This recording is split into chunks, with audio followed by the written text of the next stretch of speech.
पूरे देश में हर भक्त के घर पर ये प्रोग्राम पहुंच रहा है।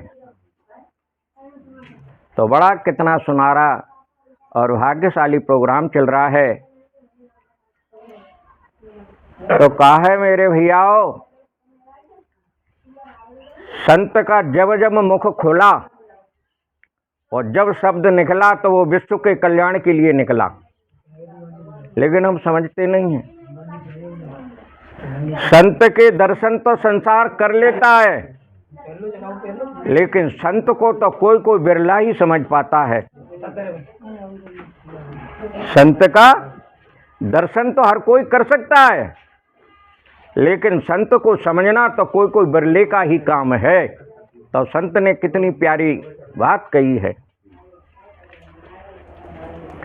कि संत मिलन को चालिए तज देहा अभिमान, और ज्यों ज्यों पग आगे धरो सो कोटि यज्ञ फल समान। तो मेरे भैयाओ, संत को जिसने समझ लिया है और संत के मुख का निकला हुआ शब्द अगर उसने पान कर लिया है तो उसका जीवन भी बदल गया है।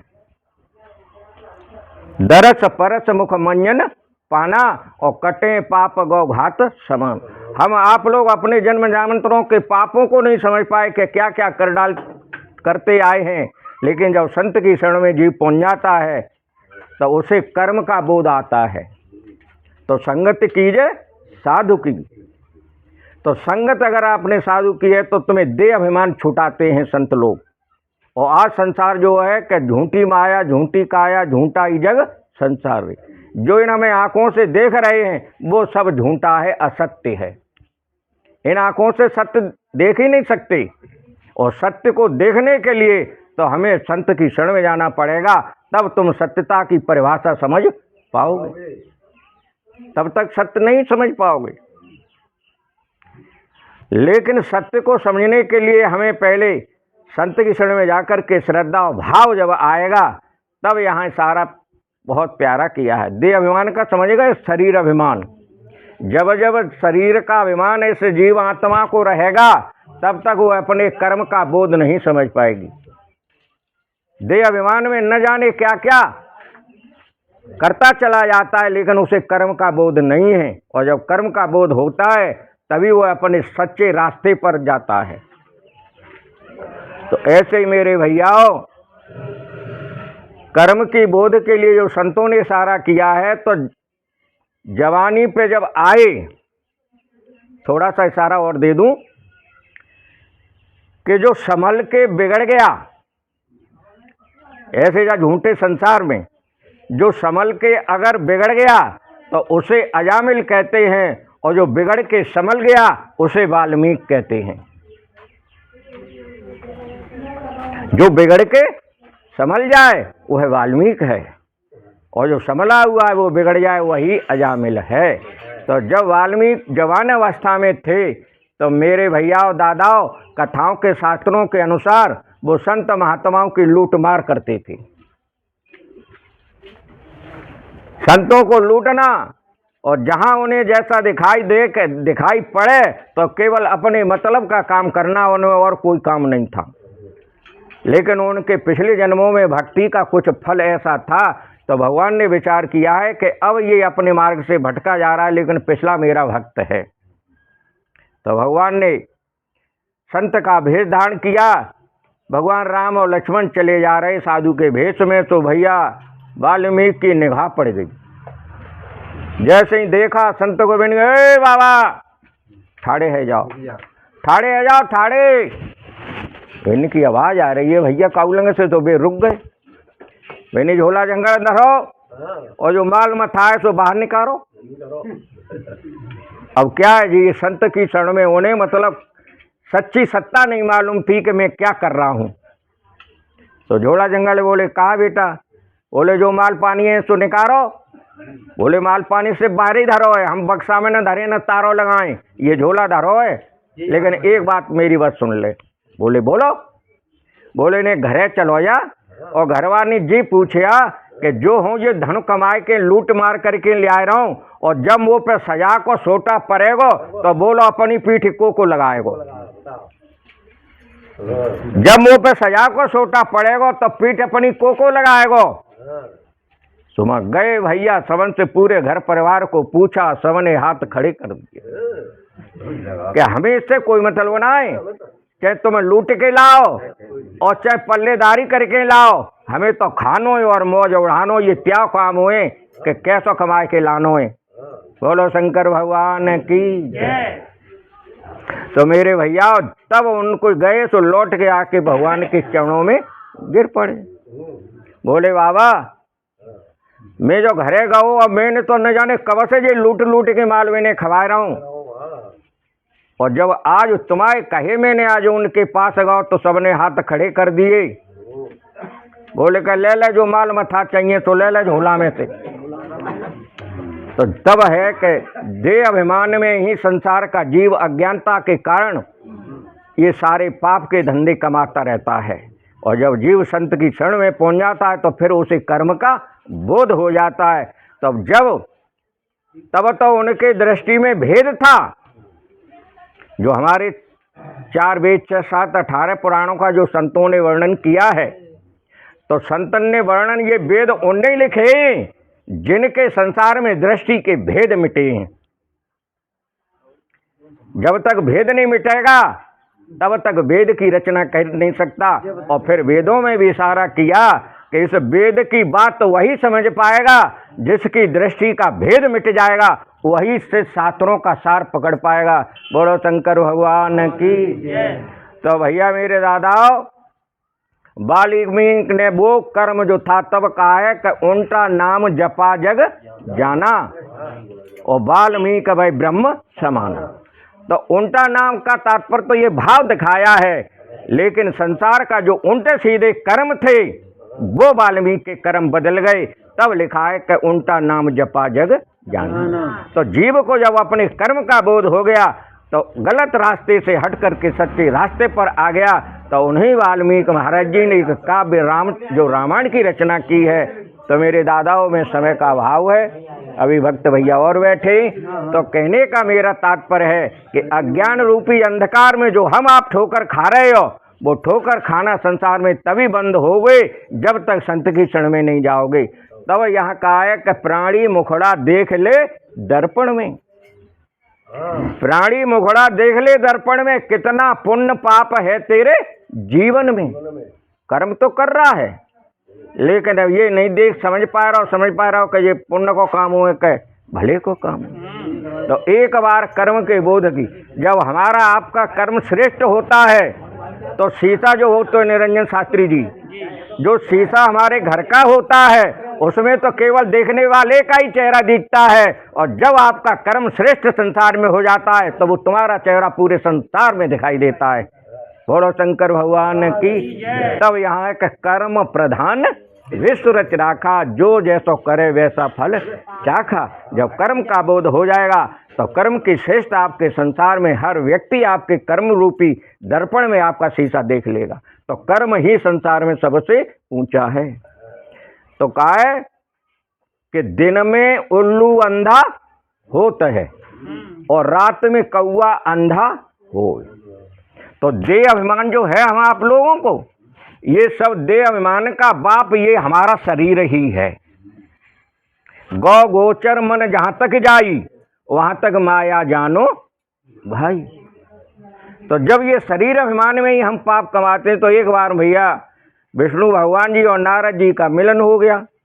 तो भगवान ने कहा कि भाई भक्त नारद जी, अब जाखिर कलयुग चल रहा है और तुमने कहा देव जब भूमलोक पे जाओ तो ये देख के आओ कि का है रहा है। तो नारद जी वहां से चल पड़े। तो जैसे ही यहाँ आए तो बाई वक्त सोमवती पड़ गई। सोमवती पड़ गई तो जाके कान में पड़े, करे कल सवेरे ही सोमवती है, सोमवार हुए। तो टोल के टोल गांव से गंगा नहाए जा रहे। अब ये कर्म के बोधक है कि धर्म में वो आदमी कर्म को भूल जाता है। तो टोल के टोल जा रहे। तो नारद जी ने पूछी भैया कहाँ जा रहे हो? अरे कि तुम्हें ना मालूम बाबा सोमवती पर ये तुम जहाँ फिर रहे हो? सोमवती नहावे जा रहे हैं। बोले सोमवती कहाँ के? गंगा में डुबकी लगाएंगे और जो हमने पाप करे वो सब पाप गंगा मैया ले जाएगी। हाँ मैं छोड़ेंगे। सब हमारी ले आई, छूट जाएंगे से पाप।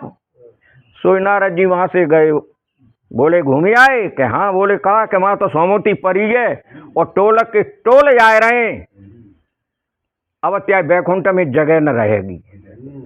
जो गंगा नहाएगो डुबकी मारेगो सीधो बैकुंठ को।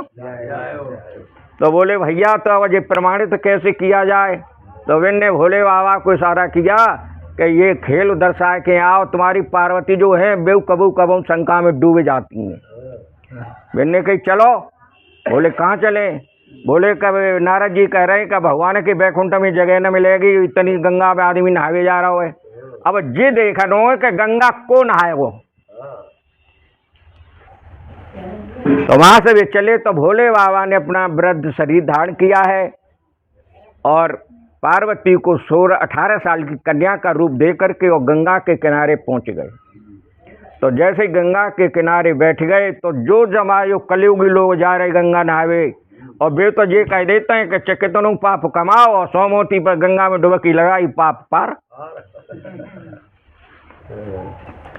तो जैसे मैंने कही कि अच्छा, बोले कि अगर ये गंगा न होती तो हो सकता है संसार का प्राणी पाप नहीं करता। बोले कि बात तो सही है। तो पाप जो हम तुम करते हो, लेकिन खड़े हो हम तुम धर्म पुण्य में। तो भोले बाबा और पार्वती भैया गए, सो वहाँ जा किनारे से बैठ गए। तो भोले बाबा ने तो अपने कोड़ में शरीर चिटा लो। पार्वती 18 साल की सुंदर कन्या।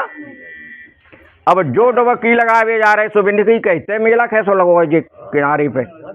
बिन्नी यहाँ कहा है, अरे तो न मालूम गंगा में तो डुबकी फिर लगाएंगे, पहले यहाँ देख ले कहा है रहो है। बोले का देख जे बैठी है 18 साल की सुंदर कन्या और ये कह रही कि जे मेरे पति बैठे जे सड़े सड़ाई के साथ अब निकरी के बने करी। तो इन्हें कही देवी, बोले अब इनके संग काय गले में टांगे हो, इन्हें छोड़ो और हमारे संग चलो। अब कहाँ ठाड़े गंगा पे और विचार क्या बना रहे हैं देह अभिमान के कारण। तो भैया सवेरे से शाम तक शास्त्री जी क्रिया चलती रही। अब जो जाए सो इन्हें कही कह रहे तुम काव खाम खा में उज्जियो, चलो पलंग पे डबल बेड पे नीचे जमीन पे पावमन धरियो और हर वक्त मटर पनीर की सब्जी खाइयो, तुम काय को जहाँ सड़ेगा ले कौन डरियो। तो वैसी क्रिया छूटी चलती चली गई। तो अब भोले बाबा ने कही के देख गंगा जी नहावे आए कि तो लेवे आए। तो जो जा रहा हो सो भाई 18 साल की कन्या की चाहत बना करके और वहाँ अपना भाव बना रहा है, लेकिन गंगा के तट पे खड़ा है। तब भैया एक ऐसे जो हमारे तुम्हारे संत की जो शरण में एक पहुंच जाता है जीव, तो उसे कर्म का बोध हो गया। तब उसने कर्म की पहचान भई, तो वो सत्संगी था। फिर जब शाम हो गई तब वो बंदा वहां पहुंचा। अब वे रहे बड़ो बूढ़ो। जैसे वहां घाट पे पहुंचो तो मैंने कही कि भैया जाऊलंग कछु देख लें तब भैया डुबकी लगाएंगे। मैंने बेटी को देखा, बोले बेटी ये बगल में बैठे ये कौन है? बोले ये मेरे पति महाराज हैं। बोले इन्हें तो कुष्ठ रोग हो गया है कि हाँ महाराज। बोले कि एक बाबा ने जे कहिए मोसो कि अगर तू अपने पति को गंगा में 3 डुबकी कैसों लगवा दे तो तेरे पति को कोड़ साफ है जाएगा। अब वो सत्संगी था जिसके अंदर संत भाव की श्रद्धा और विश्वास था। तब इन्हें कही कि बेटा अब हो तो बड़ो बूढ़ो और तेरे पति ऐसे ही के साथ अगर उठावे धरवे में को नहीं करेगी तो फिर गंगा को ना आए वो। गंगा को ना आए वो। फिर इन्हें की तो कि ललित तूने का सहारो दे दे भी कन्हन पे बैठरवाए दे। तो जैसे ही गंगा ने मैया ने साहबो दिया सहारा और वे सड़े गले भोले बाबा सो कन्हन पे बैठरवाए दे लंबर। और जो कन्हन पे बैठे तो बिन्ने कही कि नेक बाबा और रुक जाओ। बोले क्यों? बोले कि इनको रोग, अगर ये रोग इन्हें कुष्ठ रोग हैगा वो तुम्हें लग गया तो। बोले लली अबे न समझ पा रही। जब बाबा ने कह रही है कि मोर बचन चे पड़ जाए फीका और संत वचन पत्थर की लिखा। अगर संत ने कह दी है कि गंगा में नहाने से इनका कुष्ठ रोग दूर हो जाएगा, तो जब मेरे वे कन्हा पे बैठेंगे गंगा नहाएंगे तो मैं तो संग गंगा नहाऊंगा। सोविन ने जा करके डुबकी लगवाई है। 3 डुबकी भैया ने महाराज जी को बिठा करके और 3 डुबकी लगाई तो भोले बाबा प्रकट हो गए। और इन्हें की कि देख पार्वती, अब न तो जाय रोग कुष्ठ रोग है, न मोह कुष्ठ रोग है, केवल एक भाव की धारणा है। जब वो संत की सत्संग की क्रिया में गया है, इसलिए अपने कर्म का बोध है। इसलिए ऐसे धर्म पुण्य में ही ये धर्म का ही कार्य करेगा, लेकिन संसार का प्राणी धर्म क्षेत्र में होते हुए भी वो कुछ न कुछ पाप कमा के ले जाएगा। तब सवेरे तो संजानो जितने डुबकी लगी, वो कोई वैकुंठ न गो, वे गंगा नहाई न रहे, वे तो पार्वती को चाह रहे। तब एक भक्त गया, तब कहा कि कोट कोट में कोई बिरला, संत कोट कोट में कोई गंगा नहाने वाला है। तब पार्वती से भोले बाबा ने कही, जो प्रकट है गए, बोले कह है गई गंगा। बोले अब वहाँ कहाँ कहेंगे, चलो विष्णु भगवान से त्या वैकुंठ भरेगो, कम करे कि एक आओ बस से। तो जैसे ही डुबकी लगा करके गए तो प्रकट हुए, उनको दर्शन हुए। न किसी का कोई रोग है और न किसी का भाव है, ये तो ये दृष्टांत का तारा है। तो वैकुंठ पूरा खाली पड़ो। तब एक ही भक्त ने समझ लो गंगा नहाई है। तो कहने का भाव है, जब आपके कर्म का बोध है और दृष्टि में भेद नहीं है, तो आपके घर बैठे गंगा है। बोलो शंकर भगवान की। चाय दे दो, लो महाराज भैया समोसा चाय और दे दो।